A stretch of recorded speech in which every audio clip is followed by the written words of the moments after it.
Hi, this is Stephanie. So I have tips for when you are adopting a child out of state and have to go through what is called ICPC, which is the Interstate Compact for Children. So it's important when you're adopting a child out of state that you know that you're going to have to spend time within that other state before you're able to bring your child back home. So we're going to talk about that today on All About Adoption. I'm Stephanie A., and I'm the Executive Director and founder of Adoption and Beyond. We're a licensed agency in Kansas City, and we're going to dive into what it entails when adopting a child out of state and the important things to know.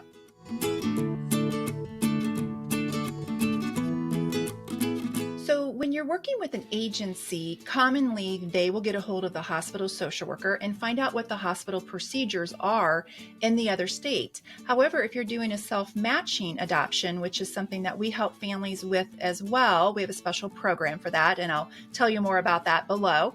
But when you are adopting out of state as a private adoption, then you'll be doing these steps of getting a hold of the hospital social worker, finding out whether you are even able to stay in the hospital, what your role can be if the mom allows you to be there.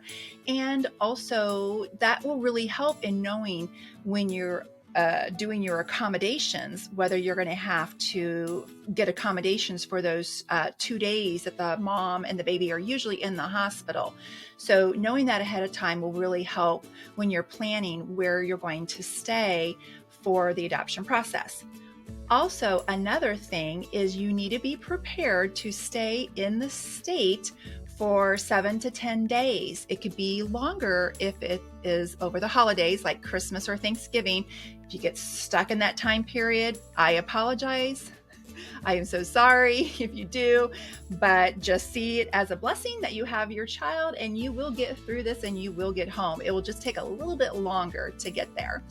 And so you have to stay in the state while a lot of paperwork is being processed between the two states to allow the child to move from one state to another.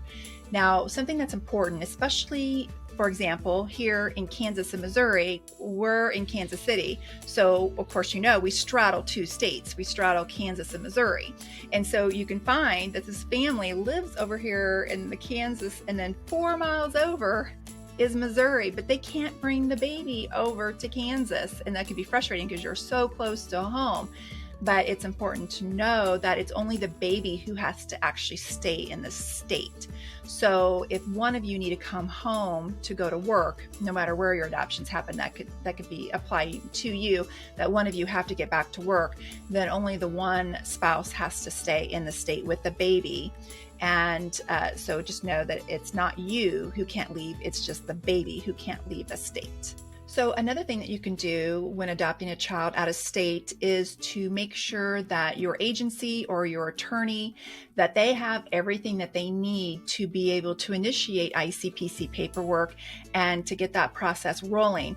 And just know that ICPC can't start until the baby is released from the hospital. So just be warned that if you have a NICU and you have a baby that's going to have to be there for a while, you're going to have to be in that state for a lot longer than you probably anticipated.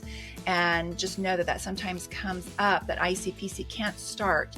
But once ICPC is started, it's just making sure that your attorneys and your agencies have everything they need in place so that process can roll as soon as possible. But just know that ICPC really is out of everyone's control. It's really out of our control, and calling and bugging the agency or the attorney is not going to help your paperwork move along any faster. So just know that there's a process, you have to trust the process, and you have to go through the process.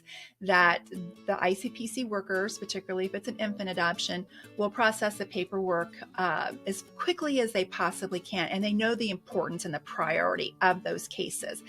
It's going to feel you're going to go crazy. I'm just going to tell you, you're going to go crazy right now in the hotel room with a new baby trying to attach and bond, but just know that everyone's working as quickly as they can to get you back home. So that is my best tips and advice for when adopting a child out of town and surviving the ICPC process. If you'd like more adoption advice, be sure you hit the subscribe button down in the right-hand corner. And remember, when you are looking at the adoption process, you got to start somewhere. And we hope you start that process with us.